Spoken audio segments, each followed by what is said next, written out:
Les 24 heures du Mans, c'est une affaire de constructeurs, de mécaniciens et de pilotes. Mais avant que la course ne soit véritablement lancée, d'autres spécialistes sont appelés. Paysagistes, entrepreneurs de travaux publics, charpentiers et autres étalagistes, les abords du circuit sont livrés à tous les corps de métier. En effet, au Mans, il y a les installations permanentes, entretenues, développées chaque année, et puis il y a la cité provisoire qui sort de terre avec les premiers jours de juin. Une concentration de magasins, de stands, de pavillons de toutes sortes, représentant différentes marques et entreprises.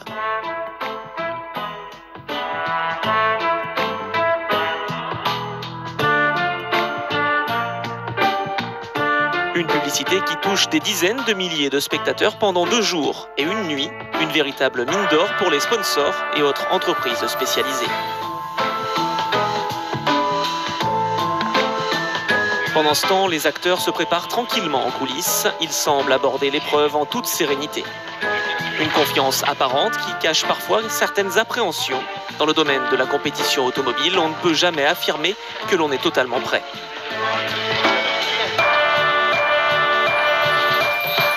Cette année encore, les Alpines Renault représentent la construction française. Les plus puissantes, les 1300 cm3, ont dépassé en pointe les 240 km/h. Leur ambition, la victoire à l'indice énergétique et à l'indice de performance. Que peuvent-elles en effet contre les monstres Ford, par exemple, celles qui ont dépassé les 300 km/h dans la ligne droite des Huniaux-de-Bièvre. Avec 7 litres de cylindrée et près de 500 chevaux, jamais on n'a vu pareille puissance sous un capot.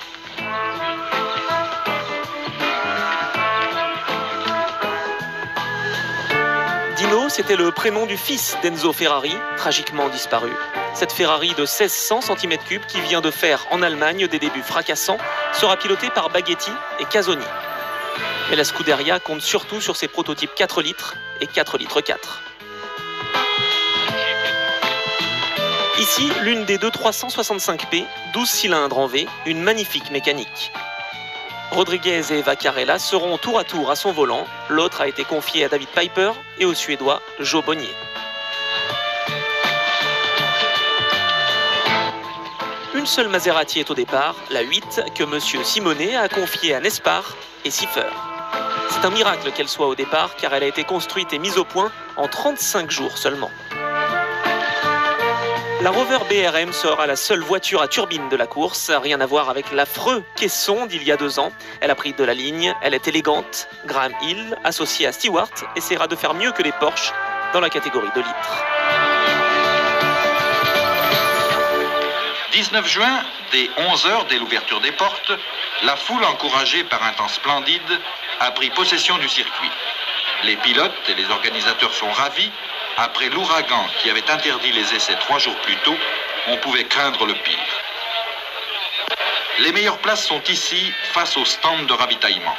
On vit la course, on participe à ces drames quand les ennuis commencent.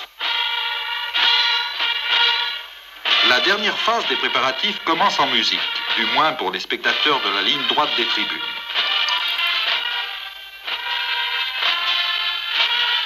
« 24 heures avant les vainqueurs, d'autres champions font leur tour d'honneur.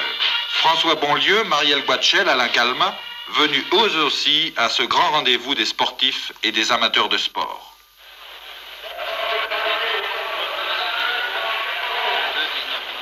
Et tandis que déjà fleurissent les périscopes, indices d'une affluence exceptionnelle, les voitures prennent leur place en épi dans un ordre déterminé par les temps réalisés aux essais.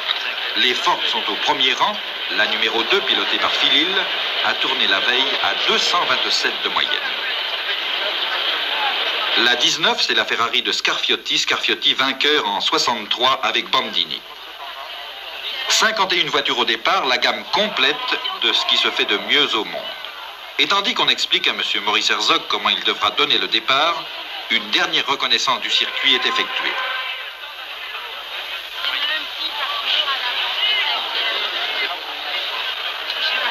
Départ dans quelques instants. Un silence relatif s'établit, tandis que les pilotes, dans leur cercle blanc, commencent à prendre la position de départ du coureur de 100 mètres. Dernière seconde. C'est parti, une course folle et les numéros qui vont sortir comme à la loterie pour le grand rush.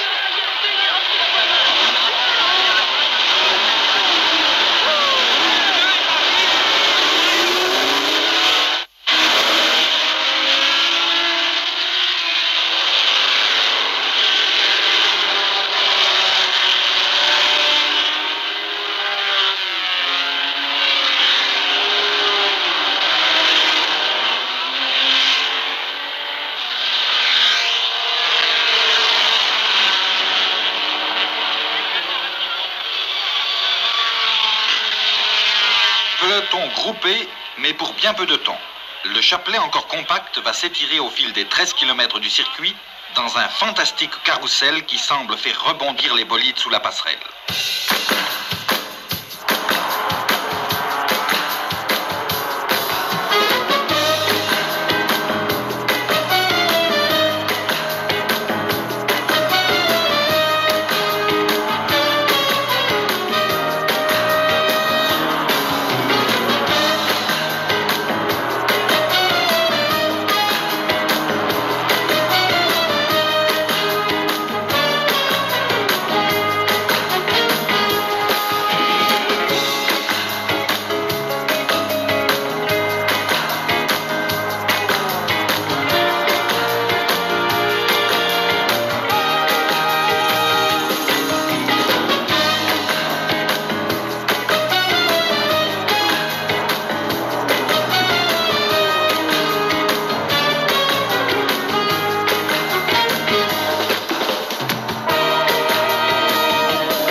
Ford, Ferrari.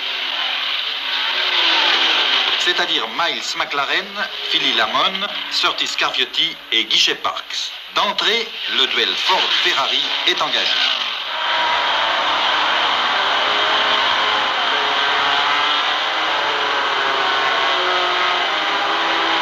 Une Ferrari de l'écurie Francorchamps a des ennuis. Et en tête, la chevauchée fantastique des Ford continue. Mais le peloton des Ferrari est bien groupé derrière, prêt à profiter de la moindre faiblesse des formidables bolides américains.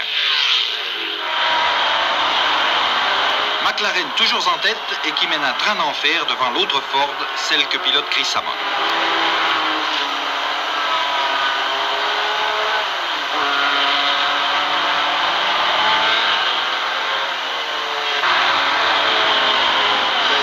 Deuxième passage.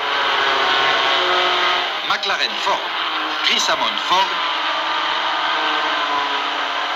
et puis loin, très loin derrière, les Ferrari.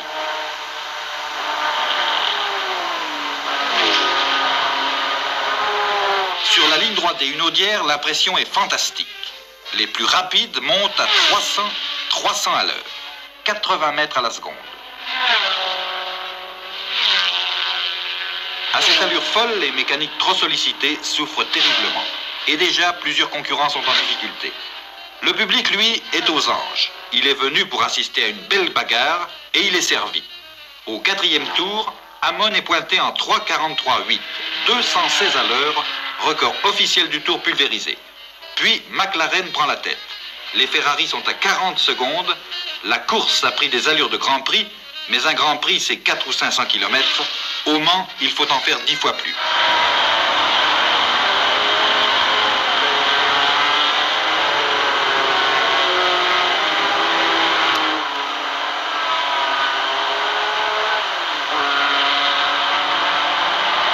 Et tandis qu'ils passent dans les hurlements de leurs moteurs poussés à fond, chacun imagine le pilote, œil clair, tête froide, gestes précis, attentif à ses points de repère pour freiner, pour rétrograder.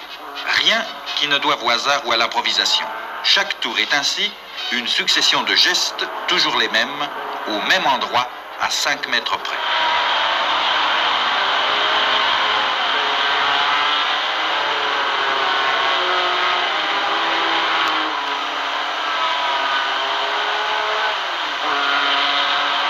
Sous l'œil intéressé de la plupart et le regard indifférent de certains, la première heure est bouclée.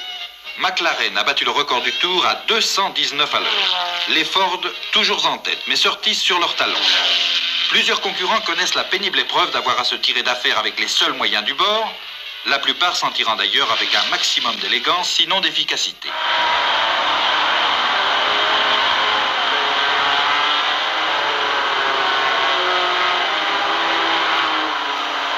Plus que 44 concurrents en course, 43 bientôt, mais pour la Rover BRM, qui cette année encore ira jusqu'au bout, les affaires vont bien.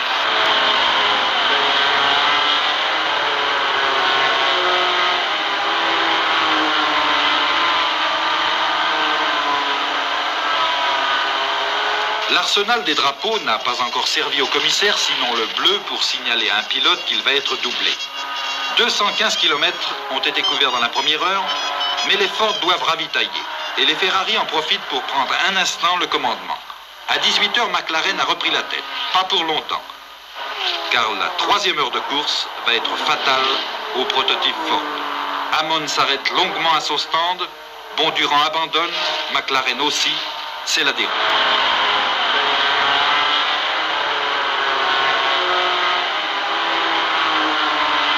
Au tour des Ferrari, donc, de mener la ronde.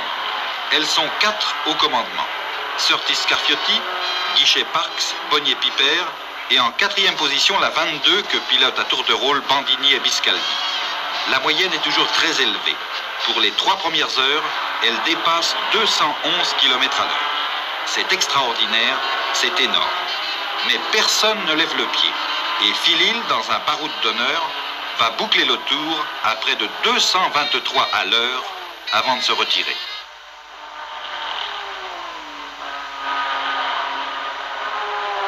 Au tour de la 21 de ravitailler, la Ferrari 250 LM de Gregory et Rindt, l'un est américain, l'autre autrichien. Masten Gregory, on le connaît. Rindt, lui, est un débutant, mais un débutant de talent. Il est sorti cette année, il a pris en particulier une brillante 3e place au Grand Prix de Pau en Formule 2. Pour l'instant, les ambitions de Rindt et Gregory sont modestes, car ils sont à près de 10 tours.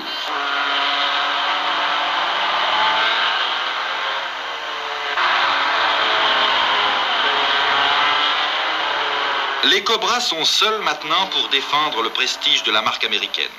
Whitmore et Irlande le font avec beaucoup de panache, mais ils sont loin. Les mieux placés sont Jerry Grant et Gurney sur la Cobra numéro 9. Ils sont 5e derrière 4 Ferrari. Emportée par son élan, la Cobra de Schlesser et Allen Grant de l'écurie Ford France est allée trop loin. Schlesser est au volant. Les 2 pilotes d'une même voiture peuvent se relayer à volonté, mais seulement au stand de ravitaillement. Toutefois, chacun des pilotes ne peut conduire plus de 60 tours consécutifs, c'est-à-dire un peu plus de 800 km. De même, le pilote numéro 1 ne peut conduire plus de 14 heures au total sur les 24 heures de la course. La question ne se posera pas malheureusement pour Schlesser et Grant, ils disparaîtront pendant la nuit.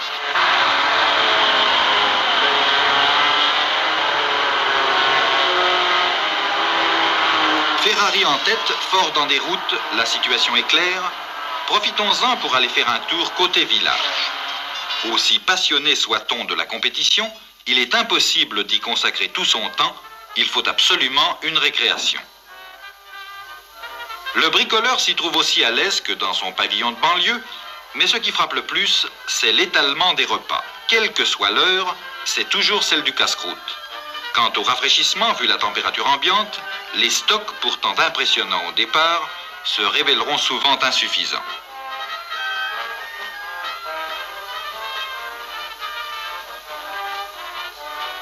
Intéresser, passionner, mais aussi distraire, divertir, à cet égard la nuit Mansell de juin, soutient la comparaison avec les meilleurs parcs d'attractions.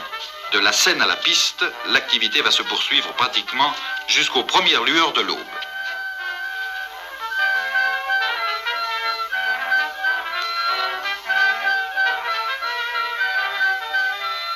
Et les voitures, elles aussi, continuent leur ronde dans le pinceau des phares, ce qui rend le spectacle plus impressionnant encore.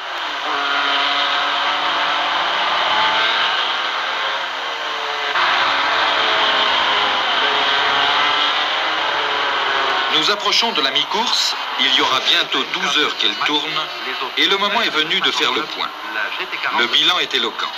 Il ne reste plus que 27 voitures en course, c'est-à-dire que 24, près de la moitié, ont disparu. Elles sont là, quelque part, discrètement poussées à l'écart, quelques-unes sont restées sur la berme, et c'est un point de repère supplémentaire pour ceux qui continuent comme Surtees et Scarfiotti.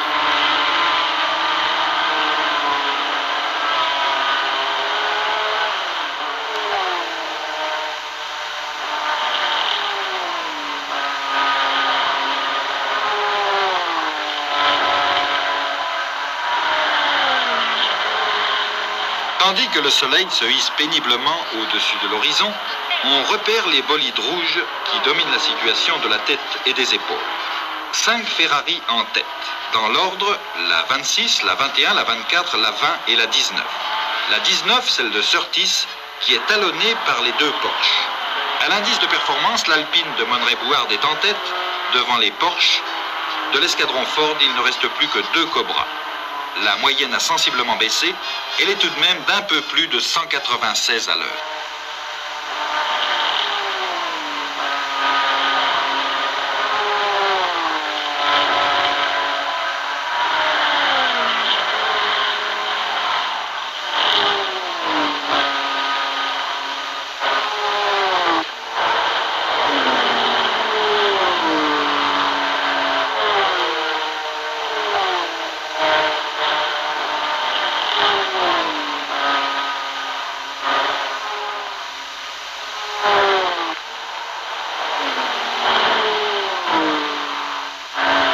Ferrari, et pour la 8e fois dans l'histoire des 24 heures du Mans, le jour de gloire est arrivé.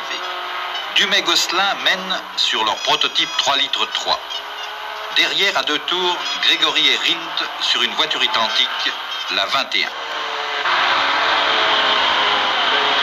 La 21 qui manque ici son virage, sans casse aucune, et qui va reprendre la piste après cette fantaisie involontaire. Grégory et Rindt qui sont repartis à la poursuite de Dumais-Gosselin, cependant que derrière, Guichet et Parks sont revenus en 3e position après une remontée spectaculaire. La course prend un nouvel intérêt avec la lutte au finish entre les voitures rouges.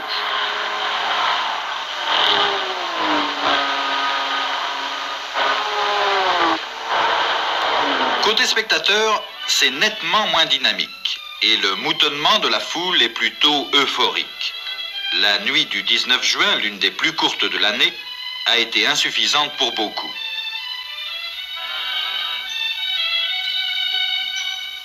Mais le soleil ne va pas tarder à secouer les torpeurs. Ah, ces petits matins du Mans, il faut les avoir vécus au moins une fois dans sa vie.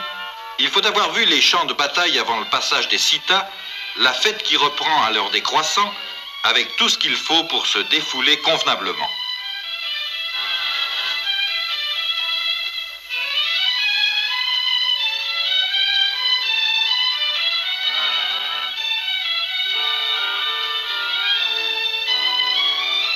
Pour cela, c'est 24 heures, dont 8 au moins dans la position horizontale. Dumais peut casser, Guichet peut aller au décor, Surtees peut boucler le tour à 230, ça leur est parfaitement indifférent.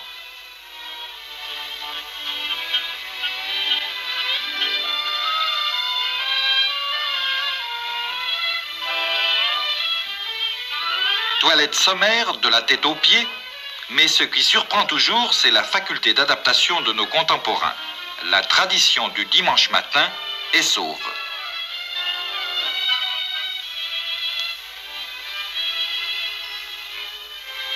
Dans cette foule qui grossit maintenant de minute en minute, on peut noter certains courants dominants, certaines lignes de force. Un mouvement de flux porte tout naturellement ses vagues en direction des vitrines et des étalages, un mouvement à dominante féminine.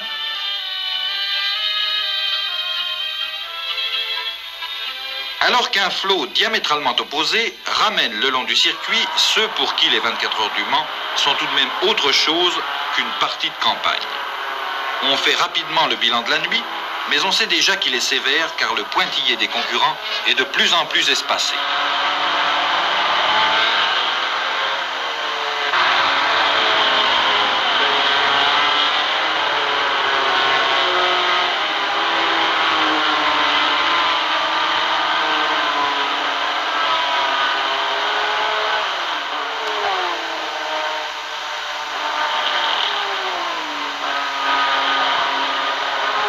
Les 24 heures du Mans pour les adultes, les 24 minutes du Mans pour les minimes. Départ type 24 heures évidemment, et tout de suite par les Mulsanne et les Maisons Blanches du circuit junior, c'est un coude à coude passionné avec des pointes à 15 à l'heure sur les Hunaudières modèle réduit.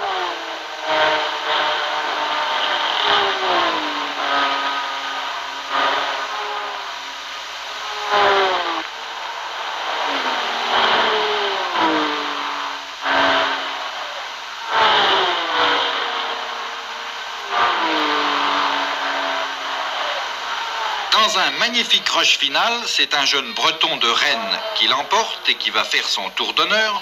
Fleurs, congratulations, coupe, et puis surtout l'équivalent de son poids en confiserie. Pour gagner aux 24 minutes du Mans, il faut avoir aussi l'estomac solide.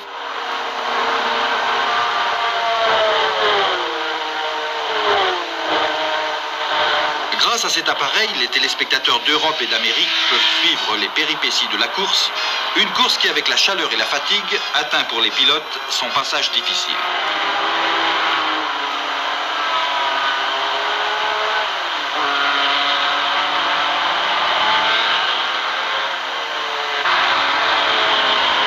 La Porsche de Linge Nocker fait une course étonnante. Elle est 5e à la distance et première à l'indice. Ravitaillement pour la 330 P2 de Guichet et Parks. Ils sont actuellement 4e à 10 tours de Dumay, mais à 2 tours seulement de Mérès-Burlis. Il reste encore 4 heures de course et tant qu'on n'est pas passé sous le drapeau à damier, tout reste possible. Guichet a gagné l'an dernier, associé à Vaccarella. Parks est un excellent pilote. C'est l'un des meilleurs équipages que l'on puisse présenter au Mans. Malheureusement, quelle que soit leur classe, leur brio et leur courage, les hommes ne peuvent que proposer. C'est la mécanique qui dispose, la mécanique qui va les trahir. Ne disposant plus que d'une seule vitesse, la 5e, c'est-à-dire la plus malcommode à Arnage et à Mulsanne, ils devront la mort dans l'âme se retirer de la course, alors qu'il ne restera plus que 60 minutes à tenir.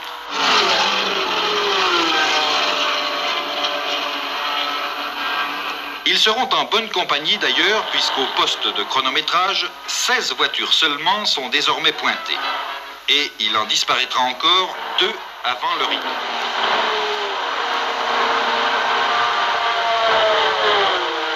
Tenir 24 heures pour les cordes vocales, c'est aussi une épreuve, surtout dans une telle ambiance.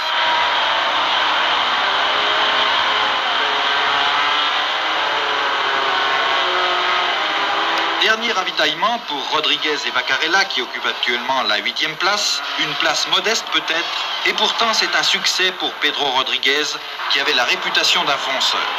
Le jeune Mexicain a mené sa course avec une prudence étonnante, il va réaliser son vœu, terminer les 24 heures du Mans. Rodriguez-Vaccarella vont se classer 7e.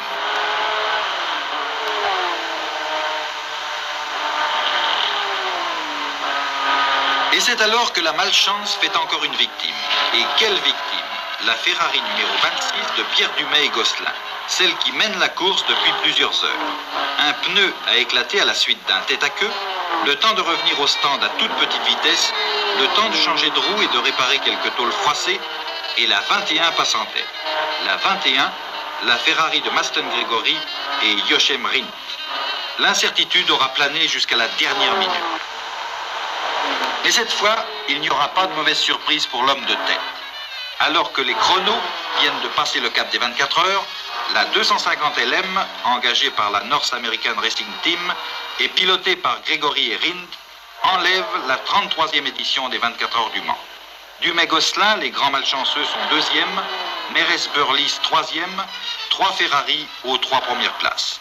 Derrière eux, la Porsche de Linge et Nocker prend la 4e place, et la première place à l'indice. 14 voitures seulement seront classées, sur 51 au départ. Encore une fois, Le Mans aura confirmé sa réputation de course impitoyable, d'épreuve de vérité. Le Mans aura justifié son titre, Grand Prix d'endurance des 24 heures. C'est l'heure des fleurs et des ovations pour les vainqueurs, un triomphe auquel sont associés ceux qui, bien longtemps avant la course et pendant la course, ont pris d'énormes et obscures responsabilités. Bravo à Masten Gregory, bravo à Jochem Rindt pour cette consécration qui n'a aucune équivalence au monde. Bravo aussi à Linge et Nocker, premier à l'indice. Il y a beaucoup d'appelés et peu d'élus. Tous pourtant ont droit à nos remerciements. Ils ont contribué à l'amélioration de ce qui reste la plus belle conquête de l'homme du XXe siècle, l'automobile.